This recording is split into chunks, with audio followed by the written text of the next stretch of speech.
27 જાન્યુઆરીએ સમગ્ર દેશની બેંકો બંધ રહેશે। 5 ડે વીકની માંગ સાથે કર્મચારીઓ હડતાળ પર ઉતરશે। 24, 25 અને 26 જાન્યુઆરીએ બેંકમાં જાહેર રજા રહેશે। 27મીએ હડતાળના કારણે સતત 4 દિવસ બંધ છે। સરદાર બાગથી વલ્લભ સદન સુધી રેલી યોજાશે। ગુજરાતના 1000થી પણ વધુ બેંક કર્મચારીઓ આ હડતાળમાં જોડાશે। નેશનલ લેવલ ઉપરથી લગભગ 2015થી અમારી આ માંગણી પડતર છે, જે 5 ડે બેન્કિંગની છે। પબ્લિક સેક્ટર યુનિટની અંદર આરબીઆઈ, એલઆઈસી, જીઆઈસી અને સ્ટેટ ગવર્મેન્ટ, સેન્ટ્રલ ગવર્મેન્ટને 5 ડે વર્કિંગ આપેલા છે। અમારી માંગણી 2015થી અમારી જે 7મા વેજ રિવિઝનથી લઈને જેટલી બી જોઈન્ટ નોટ અત્યાર સુધી 3 થઈ છે, ત્યાં અત્યાર સુધીમાં 3 વેજ રિવિઝનમાં આ માંગણી અમારી પડતર છે। તાલુકાના ડુંગર વિસ્તારોમાંથી આજે પણ લોકો પીવાના પાણીને લઈને વલખા મારે છે। પરિસ્થિતિ એટલી ગંભીર છે કે એક પરિવારને માતાના અંતિમ સંસ્કાર માટે પાણી મેળવવા માટે સ્મશાન પાસે ખાડો ખોદવો પડ્યો। માતાના અવસાન બાદ પુત્રને અંતિમ સંસ્કાર માટે સ્મશાન નજીક ખાડો ખોદી પાણી મેળવવું પડ્યું। આ પાણીથી અંતિમ વિધિ પૂર્ણ કરવામાં આવી અને હાજર મહેમાનોને પણ એ જ પાણી પીવડાવવું પડ્યું। ડુંગર વિસ્તારોમાં આવેલ કેટલાક ગામોમાં આજે પણ નળ સે જળ યોજનાના એક સપના સમાન છે।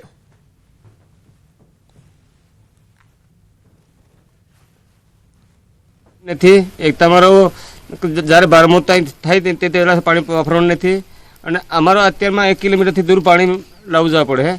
તો જો સરકાર બાજુ સરકાર છે, સરપંચ છે અને જિલ્લા તાલુકા કે ધારાસભ્ય કે સાંસદ સભ્ય બધા બાજુના છે, અમારા પાર્ટી છે।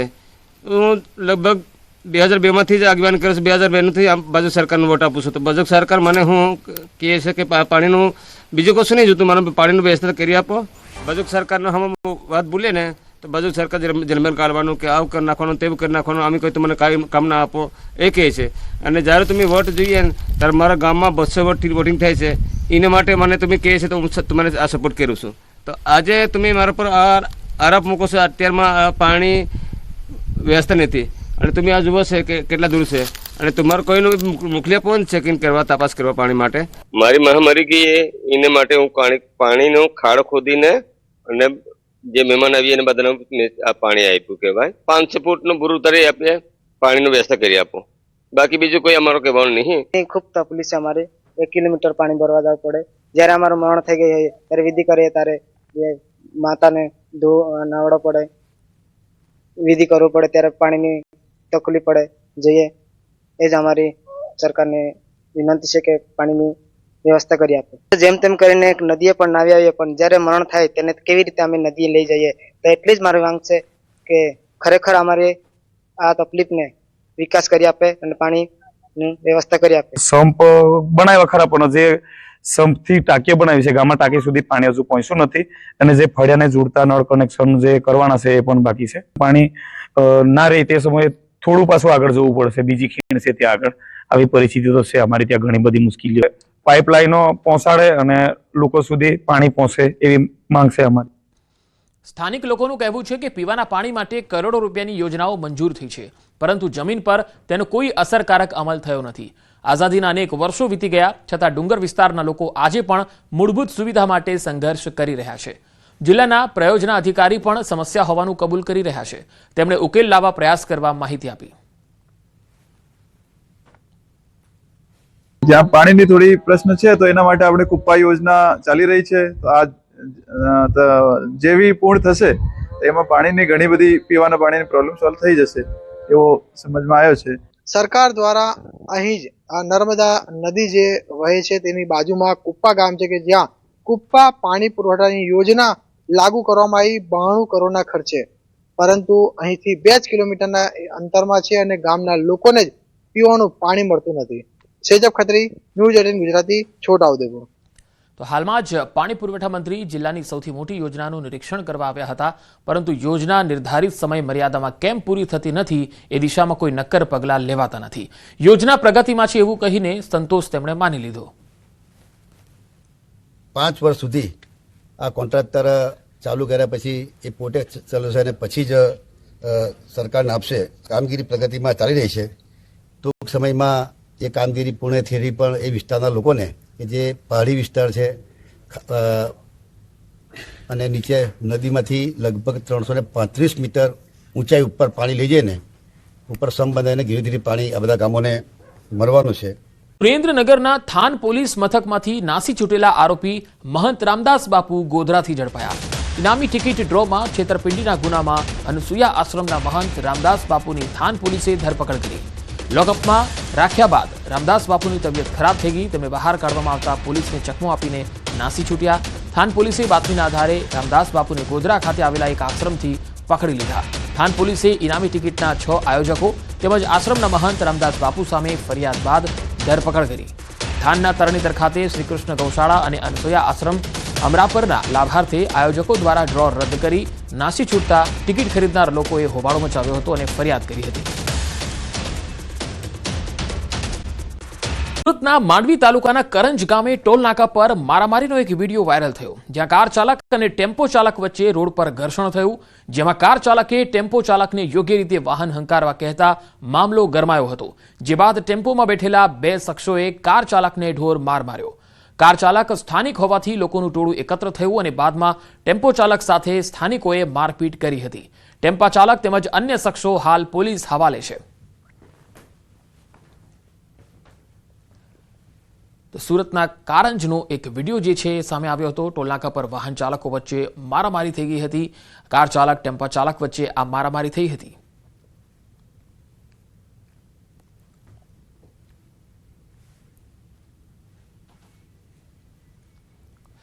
છોટાઉદેપુરમાં બુટલેગરો બેફામ છે.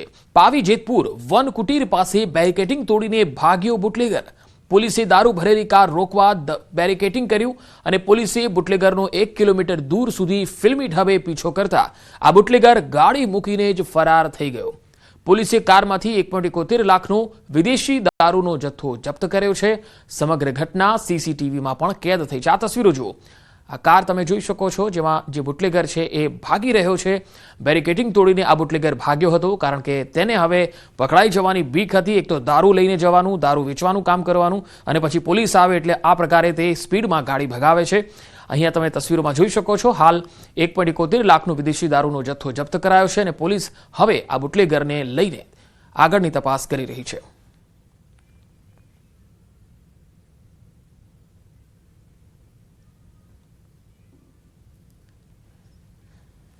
તો આખી ઘટના છે એ સીસીટીવીમાં કેદ થઈ હતી, જેમાં પોલીસ આ બુટલેગરનો પીછો કરતી જોવા મળી હતી અને આ બુટલેગર છે તેણે ભાગવાનો પ્રયાસ કર્યો. ગાડી ફૂલ સ્પીડમાં ભગાવી હતી અને જ્યાં બેરિકેડ લાગેલા હતા તેને તોડીને તેણે આ ગાડી ભગાવી હતી. પરંતુ પોલીસે જ્યારે તેને પકડી લેવાની હતી એવો એને અંદાજ આવી જતા જ એક કાર છોડીને અને ત્યાંથી ફરાર થઈ ગયો અને હાલ તેની કારમાંથી દારૂનો જથ્થો છે એ મળી આવ્યો છે, જે એક તસવીરમાં તમે જોઈ શકો છો. 1.71 લાખની કિંમતનો આ જથ્થો છે.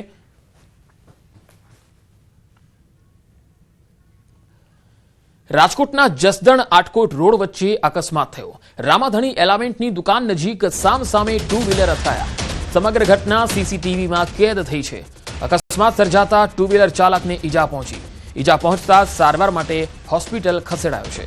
તો જસદણ આટકોટ રોડ વચ્ચે અકસ્માત થયો. 2 બાઇકની ટક્કર સીસીટીવીમાં પણ કેદ થઈ છે. આ તસવીરો જુઓ. એક બાઇકે બીજી બાઇકને ટક્કર મારી અને ત્યારબાદ કેવી તસવીરો હતી. અકસ્માત તમે જોઈ શકો છો કઈ રીતે થયો હતો. આ ટક્કર થોડી ભીષણ થઈ હતી અને 2 બાઇકની આ ટક્કર સીસીટીવીમાં કેદ થઈ છે. અહીંયા 2 વ્હીલર ચાલકને ઈજા પહોંચી છે અને તેને સારવાર માટે હોસ્પિટલ ખસેડાયો છે. વાત ભાવનગરની, જ્યાં પોલીસ અને પશુપાલક વચ્ચે બબાલ થઈ ગઈ. પશુપાલક અને પોલીસ વચ્ચે ઝપાઝપીના દ્રશ્યો સામે આવ્યા. બંને વચ્ચે થયેલી મારામારીનો એક વિડીયો પણ વાયરલ થયો છે. આ તસવીરોમાં તમે જોઈ શકો છો. ઈજાગ્રસ્તોને સારવાર માટે હોસ્પિટલમાં ખસેડાયા છે. તો ભાવનગરનો આ વિડીયો છે તમે તસવીરોમાં જોઈ શકો છો, જ્યાં પોલીસ અને પશુપાલક વચ્ચે બબાલ થઈ ગઈ. પશુપાલક અને પોલીસ વચ્ચે ઝપાઝપીના દ્રશ્યો છે.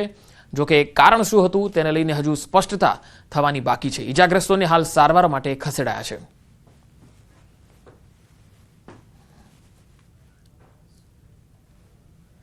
તો પોલીસ અને પશુપાલક વચ્ચેની આ બબાલ તમે જોઈ શકો છો. પશુપાલક ને પોલીસ વચ્ચે કોઈ કારણે બબાલ થઈ ગઈ હતી અને ત્યારબાદ ઝપાઝપી થઈ. જાહેર રસ્તા પર જ આ પશુપાલક અને પોલીસ એકબીજા સામે ઝપાઝપી કરવા લાગ્યા અને ત્યારબાદ હવે મુખ્ય કારણ શું હતું, પશુપાલક તરફથી શું એવી કનડગત થઈ રહી હતી, એ હવે તપાસનો વિષય છે. ઇજાગ્રસ્ત પણ થયા છે આ ઝપાઝપીમાં, જેમને સારવાર માટે હોસ્પિટલમાં લઈ જવાયા છે. અમદાવાદના બોડકદેવમાં થયેલ ફાયરિંગનો જે મામલો છે, બંને મૃતદેહોને અંતિમ ક્રિયા માટે વતન ભાવનગરના લીમડા ગામ ખાતે લઈ જવામાં આવ્યા છે. મૃતદેહ વતન પહોંચે એ પહેલા લીમડા ગામ સજ્જડ બંધ જોવા મળ્યું. લીમડા ગામે દંપતીની અંતિમ ક્રિયા કરવામાં આવશે. મહત્વનું છે કે યશરાજસિંહ ગોહિલ રિવોલ્વર ફેરવતા હતા અને એ સમયે અકસ્માતે પત્ની રાજેશ્વરીને ગોળી વાગી ગઈ. ગોળી વાગવાની આખી ઘટના બનતા તેમણે આઘાતમાં આવીને પોતે પણ ગોળી મારીને આત્મહત્યા કરી લીધી હતી. બનાસકાંઠાના દુષ્કર્મના કેસમાં આરોપીને આજીવન કેદની સજા, પાલનપુરની સ્પેશિયલ પોસ્કો કોર્ટે સજા સંભળાવી છે. વર્ષ 2025માં સગીરા સાથે દુષ્કર્મ આચર્યું હતું. આરોપીએ સગીરાને જંગલમાં લઈ જઈને દુષ્કર્મ આચર્યું હતું.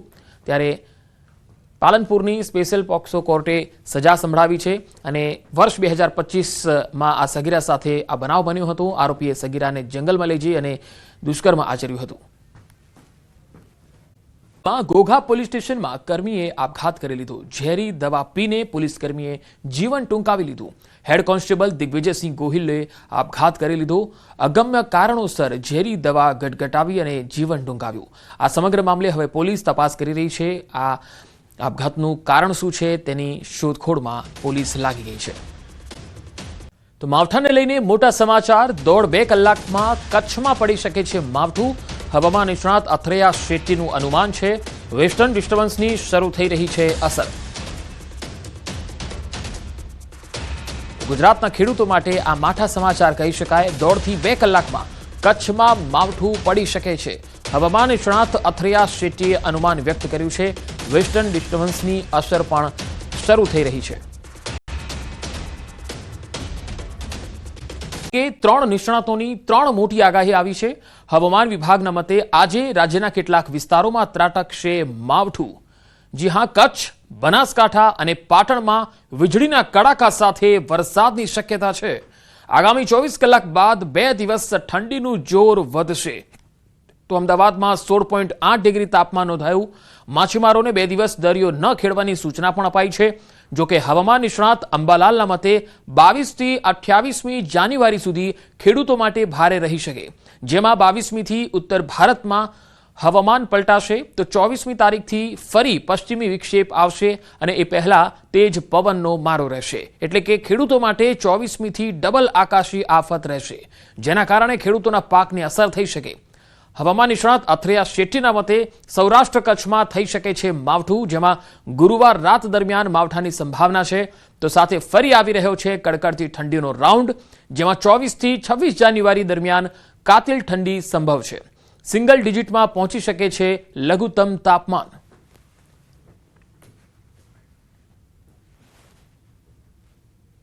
आज का जो फोरकास्ट है 22 तारीख, आज आइसोलेटेड प्लेसेस में हम लाइट रेन का पूर्वानुमान दे रहे हैं. इसमें लाइट रेन आइसोलेटेड प्लेसेस में थंडरस्टॉर्म विथ लाइटनिंग होने का संभावना रहेगा नॉर्थ गुजरात रीजन में.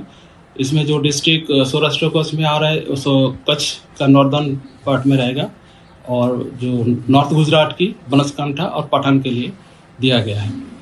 इसमें येलो वार्निंग भी जारी किया है. अभी जो लघुत्तम तापमान है 24 घंटा में अभी कोई बड़ा बदलाव नहीं रहेगा. 23 तारीख के सुबह और 22 तारीख के रात को हमें कुछ जगहों पे हल्की बेमौसमी बारिश देखने मिल सकती है. काफ़ी ताकतवर एक वेस्टर्न डिस्टर्बेंस उत्तर भारत को प्रभावित करेगा 22 तारीख से लेके 24 तारीख तक. तो इसी वेस्टर्न डिस्टर्बेंस के असर की वजह से हम देखेंगे कि गुजरात में भी खास करके कच्छ, पश्चिमी सौराष्ट्र और जो उत्तर गुजरात जो राजस्थान से सटे इलाके हैं, इन इलाकों में हमें कुछ जगहों पे हल्की बेमौसमी बारिश देखने मिल सकती है. तारीख 22 થી 28 સુધીમાં ઉત્તર ભારતનું હવામાન પલટો આવશે અને લગભગ ત્યારબાદ 24 થી 28 સુધીમાં ગુજરાતના હવામાનમાં પલટો આવવાની શક્યતા છે. પણ ઉલ્લેખનીય છે કે આ ગતિવિધિ ચાલુ થાય તે પૂર્વે ભારે પવન ફૂંકાશે. લગભગ પશ્ચિમ સૌરાષ્ટ્રના ભાગોમાં સામાન્ય પવન 30 કિલોમીટર જેટલો બરાબર અને wind gust 43 43 degree Celsius 43 degree પર અવરનો પવન ફૂંકાવાની શક્યતા રહે છે. એટલે આ પવનની ગતિ વધુ રહેવાના કારણે તેની અસર જે બાગાયતી કલમ વગેરે જેનું રોપેલ હશે તે બેન્ડ થઈ જવાની શક્યતા રહે છે. કેટલાક પાકો પણ બેન્ડ એટલે વળી જવાની શક્યતા રહે છે. આથી પવનની ગતિના લીધે